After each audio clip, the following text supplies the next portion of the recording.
as silver is breaking out of its stupor.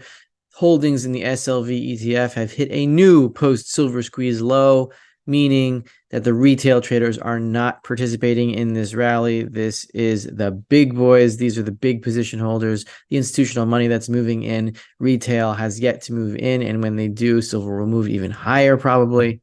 Gold price action versus interest rates when the cutting cycle begins. That is when gold explodes, and by extension, silver as well. And why we are almost there should begin around March, maybe even earlier, January, February, March, something like that. And there have been some arguments made about the reverse repos, why it doesn't matter if they reach zero. And I will reiterate another reason why it definitely does matter when they reach zero, having to do with treasury bills. And an article written by the New York Fed, or published by the New York Fed itself. We're going to talk about a triangle formation in silver that goes back all the way to 1933. Now, as this is going on, as silver is breaking out, along with gold and silver mining shares, SLV holdings have fallen to a new post-silver squeeze low. And that is at, what is this, 13,562.62 tons for November 29th, 2023. And it's just below the low here in September of 2023. So that means there's really no interest in SLV in retail traders who use silver to gain dollars rather than buy silver themselves. This is showing that retail is not interested, so they have a lot to push silver up. There's a lot of room for silver to go up when retail does join the market, and we know by low premiums these days that retail is just not interested in silver right now, which gives a lot of room for the rally that is already underway. The biggest gold rallies happen when the rate hiking cycle begins, and then gold tends to fall as interest rates stay at or near zero. I don't think that is going to happen this time. I think as rates stay near zero this time, gold is just going to keep going up and up and up, along with silver, because we'll be in an endgame scenario as the monetary system blows apart. But you can see here that the big gold rally from 2006 to 2012 began as interest rates topped out in 2006 and really accelerated as interest rates were pushed towards zero. And we see here again, we are when interest rates topped out in 2018 or early 2019 at 2%, and they were pushed down again towards zero. We had another gold rally to new all-time highs. And finally, we are at the point where interest rates have maxed out. It looks at 5.25 or 5.3%, whatever that is.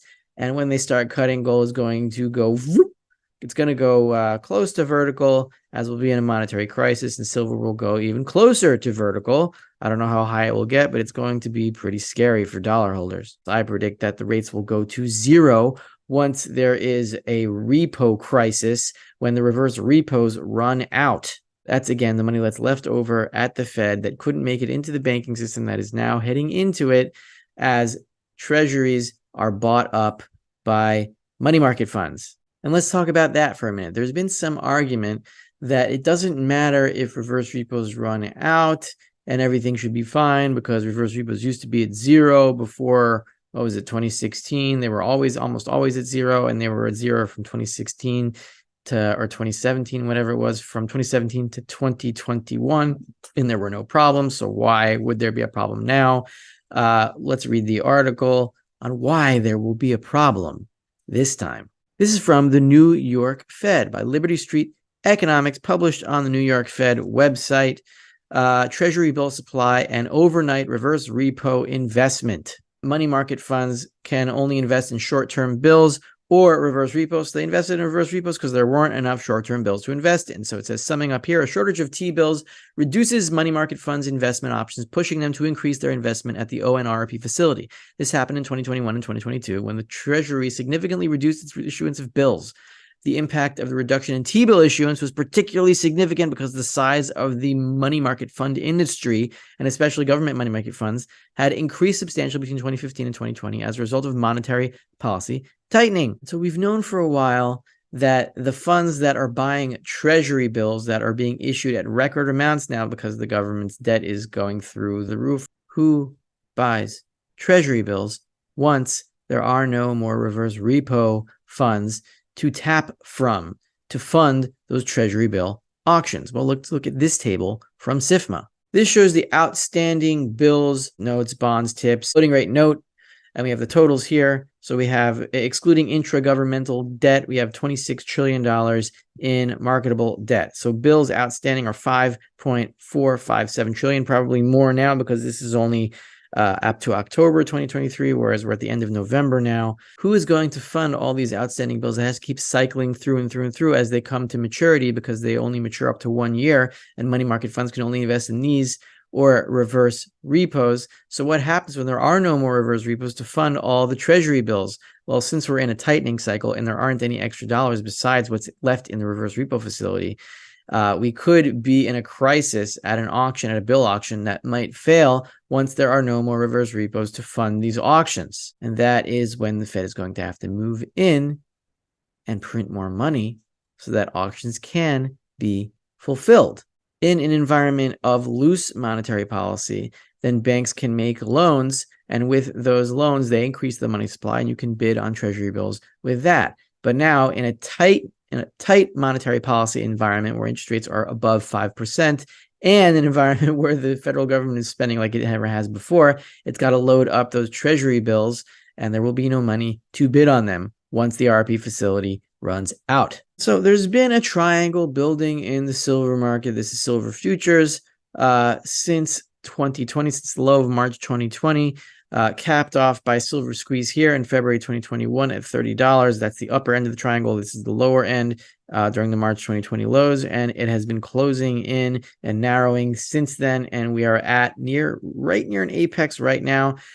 We have a triangle that has been established since the lows in silver at the end of 2001. I think this is like $2.50 or maybe $3, something like that. And this triangle has been loosely moving up since then, and we have a little icicle here when it broke through the lows in March 2020, but it is reestablished here with a tangency in September 2022, and we see the clear downtrend in the triangle since the tops at 50 in May 2011, and we are narrowing down a very similar looking triangle, but it goes even further than that. This triangle you could draw all the way back, and it's not as clean, it's not as perfect, but it is still there, all the way back to 1933, when silver was just 25 cents an ounce. And this is a logarithmic chart, but it is still there basically from 1933 at 25 cents all the way up to now. And here is the low in 2001 at $2 and maybe 75 cents, whatever that is.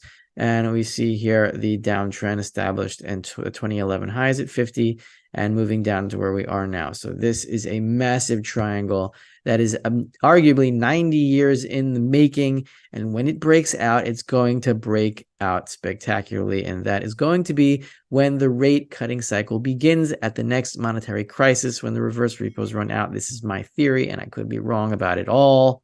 But in case I'm right, you might want to have some silver now.